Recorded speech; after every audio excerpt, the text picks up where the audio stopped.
What's up, YouTube? So I'm back. I know it's been a while since I made a video. The last video that I did make was when I was actually in orientation for Schneider. Fast forward, that was in February. Fast forward, it's April. It's almost the end of April, and I have officially quit Schneider. I know actually it's kind of started. Everything was going good so far in the beginning. I started with, oh my God, these people coming. I wanted to make this video because it was like on my mind. I just quit today, but it was on my mind, and I was actually shopping, and these cars keep riding past, these freaking trucks and stuff like that. So as I was saying, this was on my mind to make this video because I just wanted to tell you guys about my experience. Just transitioning from the training and being with the TE, and being by myself, getting my truck, all of that. For starters, it wasn't the worst experience in the world, and I'm not here to bash Schneider or what as people say, the Orange Company. I'm not here to bash them. I guess it just wasn't for me and what I was willing to deal with at the time, and I guess being a new driver, and I feel like I didn't get what I was supposed to get out of the training. As I stated in a previous video, the only reason I went to Schneider from the beginning was, well, one, because they hire inexperienced drivers out of school. I didn't get my CDL from them, so that was a good thing. I didn't have to worry about signing a contract and all of that stuff. So I was free to leave if I chose to. But the second reason I really went with them is because I was told that the training was good by so many different people. I saw a lot of reviews saying that the training was good at the time. And then out of the school that I was in, a lot of the instructors recommended that it was a good starter company, and that the training was they was going to teach me a lot about safety, and that's my main thing. They were going to teach me a lot about the back end, how to hook up to the trailer. I feel like, yes, all of that was good, and I don't take nothing away from that, because I do know that now I'm comfortable. I feel safer when it comes to that type of stuff, that part of the trucking. But I feel like the main thing is driving. The backing. The main purpose of driving a truck is to get the load there, get the freight, to move the freight safely. And how you make your money is when you have a loaded trailer, right? So I'm gonna start from, hold on, somebody else is coming, and I don't want this loud truck to be in the video. Okay, so back again, as I was saying. I'm gonna start from going out with the TE. Start from the backing and the fundamentals. Okay, so when I started, me and the person that I started with, which you'll see on my other videos, the partner that I had, we both were on the same account, we both were from the same state. So they paired us together pretty much the entire time, all the way up until the day that we came back and got our trucks. So we kind of got the short end of the deal, because we started out with a trainer the first day. Which was his last day. He was going back. He said he wasn't making, I guess, the money, so he wanted to get out of the training side and get back into over the road. He was going to be on an operator. Okay, that's fine. People further in their careers, no problem. So the next day we got our new trainer. He wasn't a bad guy. He wasn't a bad trainer. He was very knowledgeable of truck driving. But it was a lot of things, like, we didn't get to back. It was a lot of things that happened. Some things out of his control now. Like I say, the back end certain days, and you have to fit certain things in the schedule, I guess, with the inexperienced driver training, because it's, you have classroom days, you have the days that we do the what do you call it, the tablet. You had the day dedicated to the simulator. Then you had to factor in your drive time. You had to go out and drive, which that wasn't bad, and then you had to split that up between two people. So we split it up. We went out the first day back in. I think we backed for about 2 hours, and not really back for 2 hours, because the way the lanes are set up in the terminal that I was in, it was like 3 people backing at once, so you had to wait for the lane. Like, one day we sat and we waited for the other students to finish their backing before we could even get in. So it was just the little things like that. So we weren't able to practice our backing as much as we should have. Excuse me. We weren't able to practice the back end as much as we should have. We definitely got a decent amount of, drive time, which helped me. Like I say, I can't bash certain stuff about the company, and I would never just, speak ill on, the company as far as certain things, or the trainer, because they did help in certain areas for things that I did not know. So the back end, we got the back end. We practiced our turns. He showed us button hooks. He showed us. So I definitely learned how to do my turns and to slow down on my turns and all of that stuff. So got that out the way. Fast forward, we go out with the TE. So when we get out with the TE, I'm sorry. No, let me backtrack.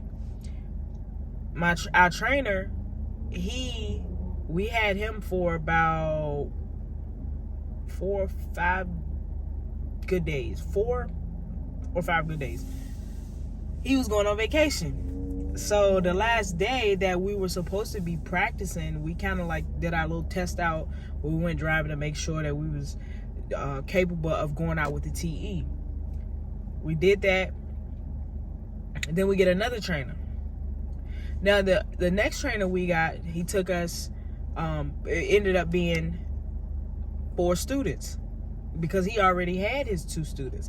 So we were kind of cutting in on their time, but he had already got them together, the back end and all of that stuff. They had already got that stuff down packed. So it's like, even with us coming with them, they were already good and confident enough to know that they can go out there and, effectively, execute the back end maneuvers and all of that stuff. But that trainer, he took me on a roundabout. He took me, he took us downtown. He took us to a Target, because I expressed to him, I was like, look, I don't know how to back. And he was like, okay. So when it was time for us to switch out driving, he actually told me to pull into the back of the Target. So I thought we was going to just get out.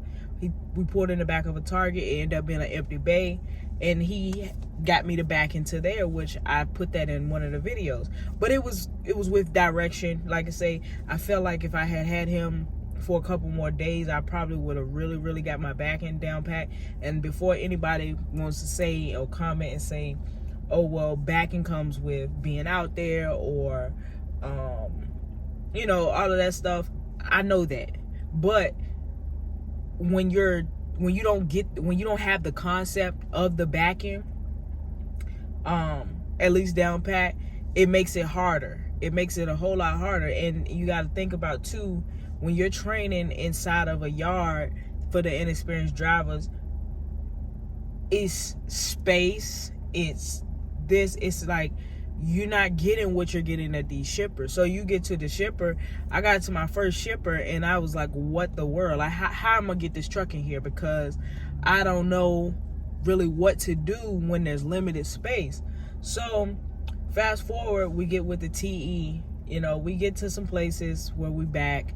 The only backing maneuver that I have been shown from Schneider was the 45.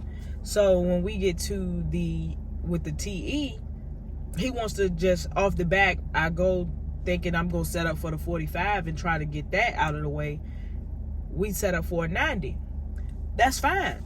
I don't mind learning something new or showing me something new, but at least let me get this first. So he's like, no, the 45 is not going to work everywhere because most shippers don't have space. So we're going to do a 90. I had no clue, and he's just like, we had to get that loaded. We had to go get it running. So it was like, I'm trying to grasp the concept of the 90, still trying to figure out, okay, well, how the hell would I do the 45? And this is only one time, and like I say, this is at a shipper, so it's rushed. It's not like a actual training experience. It's just like, okay, we gotta drop this load off. Let's go. So you really don't have time to grasp the concept of the 90 at this point. And then, of course, at the shipper, it was a lady. It was a yard jockey, and she was acting like a complete asshole when it came to me trying to back in, not knowing that like this was literally my first time doing this. And she's like sitting in the middle of in my way of me trying to do this. And he asked her, like, can you back up, so she can get in? And she was like, no, I'm not moving. If she don't know how to back up, she doesn't need to be driving. And of course, I ain't gonna get into that, but I definitely wanted to know. And I was like, I asked him, like, what'd she say? I heard her, but I want to know, don't tell him, tell me. And so because you don't know the situation, and that's what a lot of people out here, they're impatient. They don't understand that everybody hasn't been driving for 20-30 years or hadn't been in a truck for a long time. You don't know. It could be a student driver. So those type of things are frustrating. So, and then of course, like I say, with the TE, the back end has to get split between you and your partner. So, and two, I think I ended up backing more than my partner at the time. So we kind of was like, when we got by ourselves, it was like, what do we do now? And like I say, I know it comes with experience, so I don't need someone to tell me that, but I still need to know the basics. And so yeah, the empty situation, get some more light in here. The situation with the empties, trying to find empty trailers, like, we already not getting paid. Schneider started out with 42 cents a mile. Now, before people say, well, you a rookie and all that stuff, I know that. You got to start somewhere. You got to do something. But some stuff is just not right. The empty trailer situation. I felt like I spent more time chasing empty trailers than I did carrying freight up and down the road. So every time that it was time for me to get an empty trailer, most of the time I would have to call them, unless I'm on a load and I'm already at a location where I just dropped the load off and it's empties at that location. That was the only time that I got empty trailers that wasn't more than 50-60 miles away. Now, fast forward to the last straw. The other day, I was in North Carolina. I was, on my way to pick up a load. It was supposed to be my home time. I had, Friday, it was like 400 miles easy. I mean, I just had everything planned out. And one other thing I have to say is, you know, Schneider is big on your trip planning. So you kind of plan your trip out of how things, you know, and try to maneuver around things that could happen. Okay, I did that. You know, you account for extra time. So even if I didn't get home at 5 o'clock, that's fine. But I go to pick up my empty. I'm literally 5 miles away. I drove from I bobtailed from the Walmart distribution center. I stayed at the OC overnight, and I had a pickup. So I go and I drive. The empty trailer was no, the load was like 40 miles away.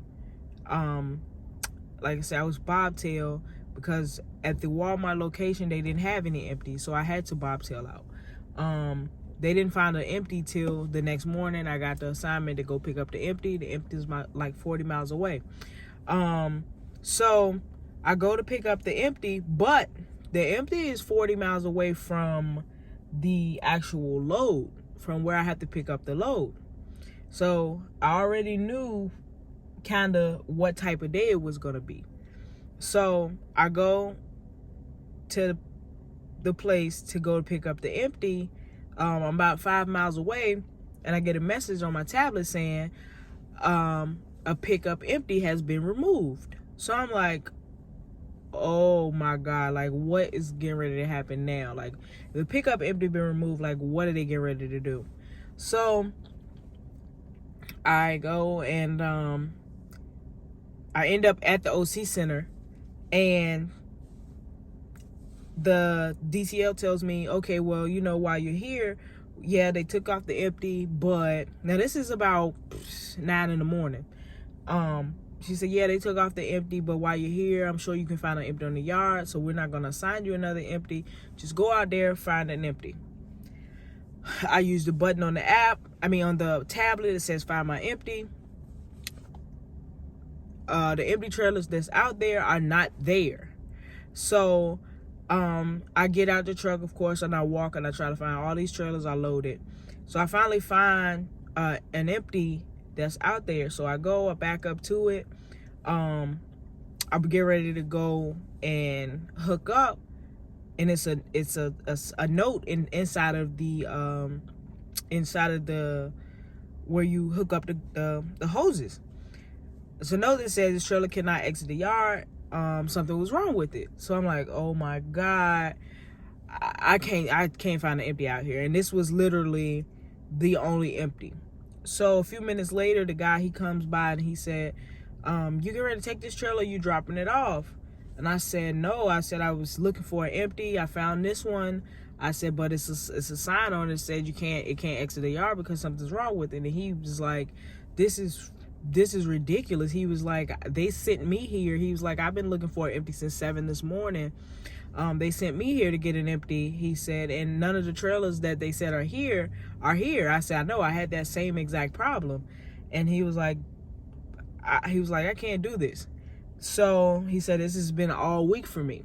So it kind of put my mind at ease, and I hate to see somebody else going through something, but it kind of put my mind at ease that, okay, it's not just me. It's not, what I'm going through. So, I called them. The lady said, well, we actually don't have any empties in that area. She said, did you use the find my empty button? I said, yeah, I did. I said, none of those trailers are here. So I just had another driver come up to me and ask me the same thing, and he's looking for the trailers. He's using the same thing, and it's not here. I said, so I didn't overlook a trailer. They're just not here. I don't know how they're showing up here. And she said, okay, well, I'll call you back in a few minutes. She called me back. She said, well, the only trailers that I have are 100 miles out of the way. 100 miles? I said, ma'am, I'm supposed to go home today. I said, I already started this morning. I said, my clock, I said, I have 400 miles to go to the place that I have to go. I still have to get home, and I'm 4 hours away from home. So she said, yeah, she was like, I'm definitely understanding that.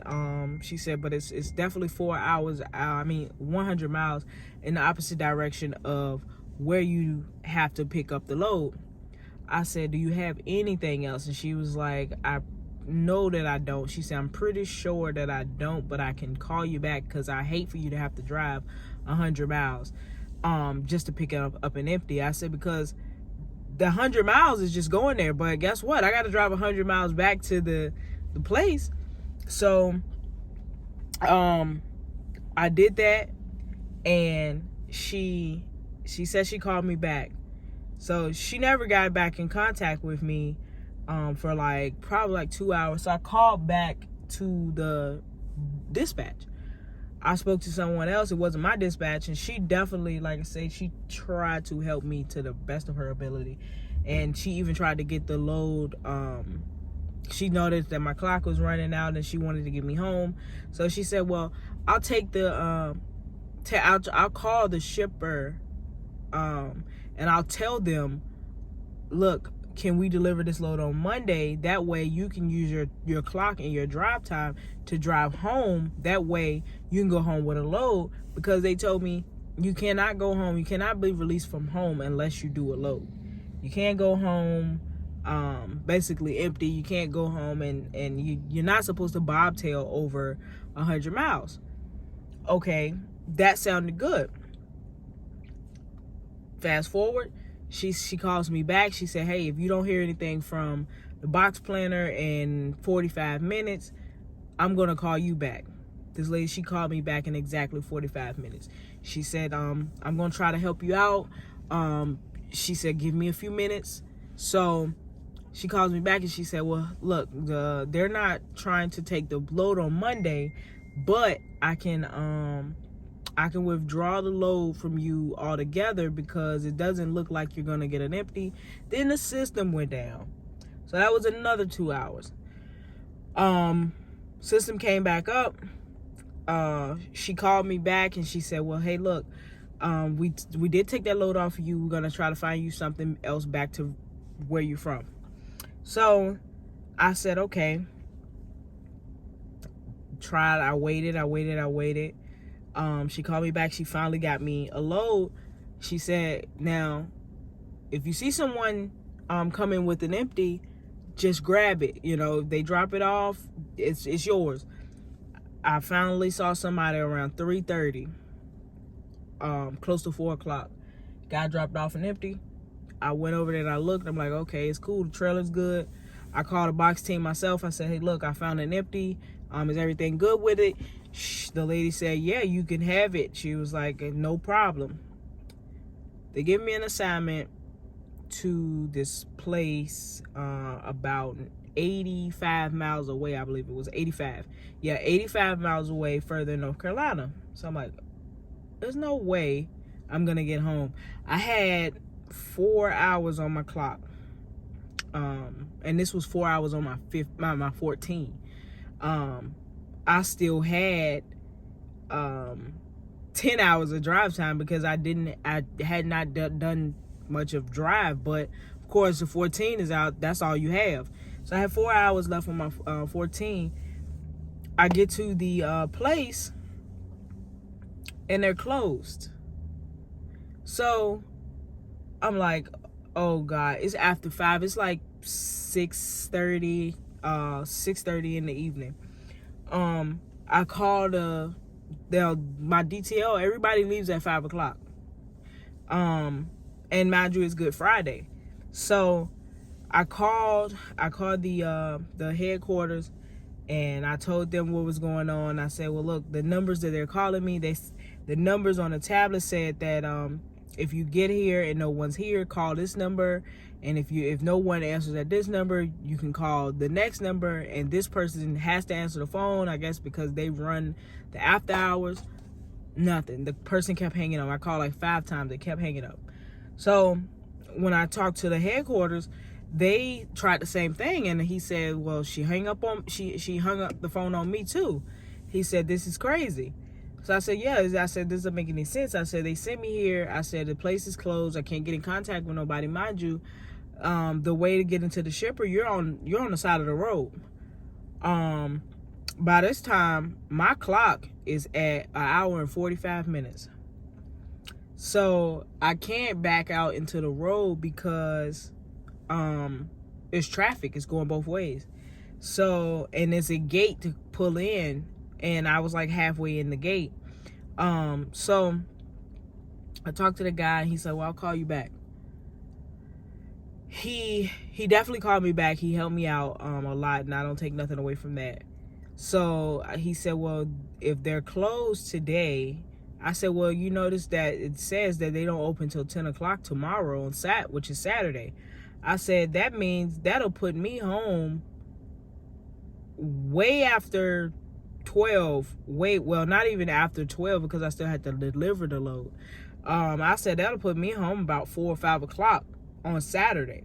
And he said, no. He said, I got you. So he called me back about 10:30 that night, because I told him, I said, well, look, I'm running out of time, and I'm literally on the side of the road. And he was like, well, unfortunately, you're going to have to stay there for the night. So now Schneider policy, you can't sleep on the side of the road. They don't want you on the side of the road at all. But he was like, well, unfortunately, you're going to have to do what you got to do. You're going to have to sleep on the side of the road. So he calls me back about 10:30 that night, and he said, hey, look, I got everything squared away. I'm just going to take the whole load off you. He said, because it's apparent to me that these people are not going to open back up until Monday. He said, so it makes no sense for you to sit there, and you're supposed to have been home already. And he said, so what I'm going to do is, you're already empty. I'm just going to send you home. He said, I say, you're sending me home. I wanted to make sure, because I had an empty trailer. I'm not supposed to go home with a trailer. And that the reason being, of course, because they have a hard enough time finding empty trailers. So he said, yeah, just take the trailer home. I said, so I don't need a load to go home. I don't need anything to go home. I just want to clarify. He was like, nope. He was like, you've done enough and been through enough today. He was like, just take it home. Mind you, home was 289 miles away. Yeah, 289 miles away. And he said, so after your 10-hour break, you're free to just head straight home. And that's what I did on Saturday. And I knew Saturday, I was like, this is not right. Like, it's no way, all of this should have happened, because at this point, if this man, he took the load off of me and just sent me home, why is it that it was such a hard thing earlier that day when I had enough time to get home? You knew that I didn't have enough time to deliver the load when my clock was running out. And I was having a hard time finding an empty trailer. So nobody cared to make the executive decision to just be like, you know what? You can't do nothing with this. The time frame that you have and the time frame of the load is no way possible that you can really do anything with this. You're going to need a fresh start tomorrow. So him, taking the initiative to actually send me home, I was grateful, because he was like, like I say, even though I got home on Saturday, he still, talked to someone, and he said, well, just go home. It's nothing else that you can actually do, because you have to go home and do your reset. I only had a few hours left on my 70, which would have had me, if he had not sent me home, would have had me doing my 34 in my truck. So, and I'm on regional. So, it just was like the last straw for me. It's just like every week and every other day, I'm trying to find an empty trailer. You can't get to where you have to get to, because everywhere you go, it's always in the opposite direction of where you're supposed to be. So, which time management, you only get 11 hours. Like, you only get 11 hours, and you're driving, and you're going 900 miles or so. Those 100 miles, they add up. Those 100 miles, because you got to always think about it, is just because they tell you it's 100 miles or 50 miles or 80 miles, you got to factor in, yeah, you're going there, but you have to get back. So you have to double that. And it's just, Like, I was making it, but I was barely making it. So, and then I'm not taking my breaks. I'm not able to take the 30 like I need to. It's more so